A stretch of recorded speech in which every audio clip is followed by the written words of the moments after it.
দেখুন বন্ধুরা, আমরা আজকে চটপটি তৈরি করব। তার জন্য আমরা বুট ভিজিয়ে রেখেছি। এখন আমরা বুটটাকে সিদ্ধ করব।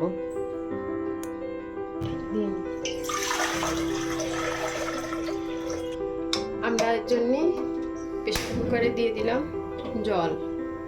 এবার দিয়ে দেব বুট। আমরা এই বুটটা 7-8 ঘন্টা ভিজিয়ে রেখেছি। বুটটা ফুলে উঠেছে। এখন আমরা বুটটা ছিটি দেব। এতে দিয়ে দেব লবণ। এখন এরম দেব, পরে লাগলে আবার দেওয়া যাবে। এবার দিয়ে দেবো একটু হলুদ।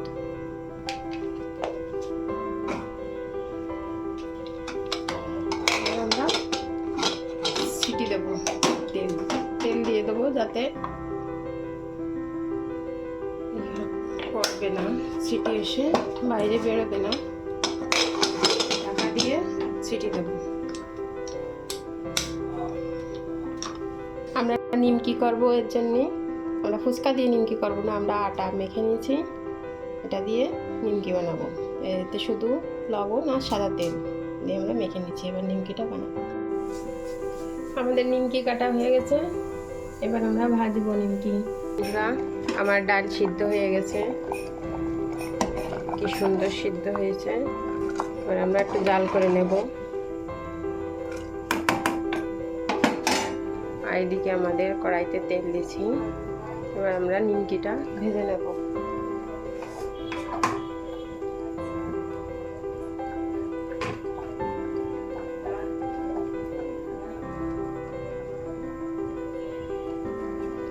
নিমকিটা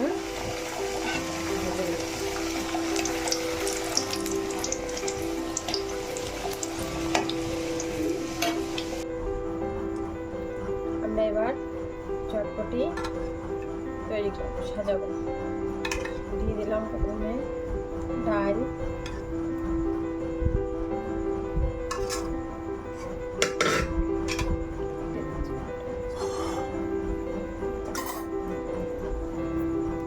দিয়ে দেবো শসা,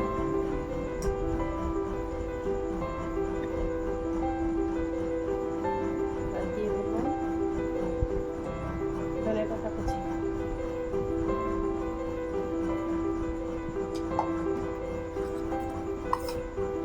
এবার দিয়ে দেবো মশলা। আমরা এই মশলাটা চটপটি মশলা তৈরি করেছি।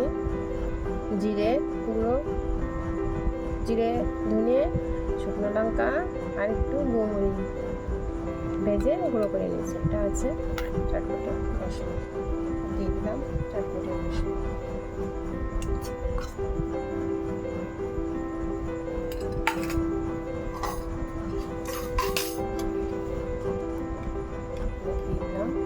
টকটা স্বাদ অনুযায়ী যে যেরকম খাবে তেমন দেব।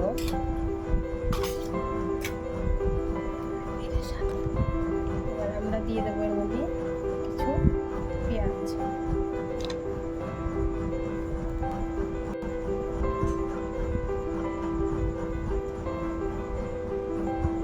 একটু দেখাই। আমরা দিয়ে দিলাম কাঁচামরিচ।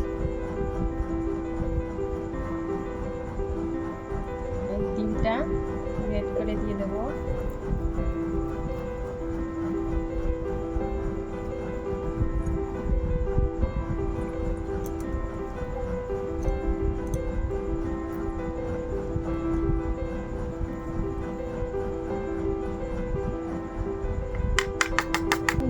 দিয়ে দেবো হালকা বিট নুন।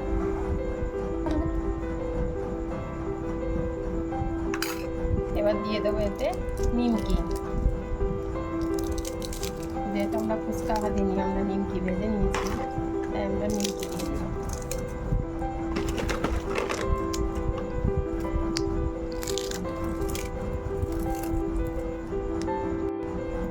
রেডি হয়ে গেছে আমাদের স্পেশাল চটপটি।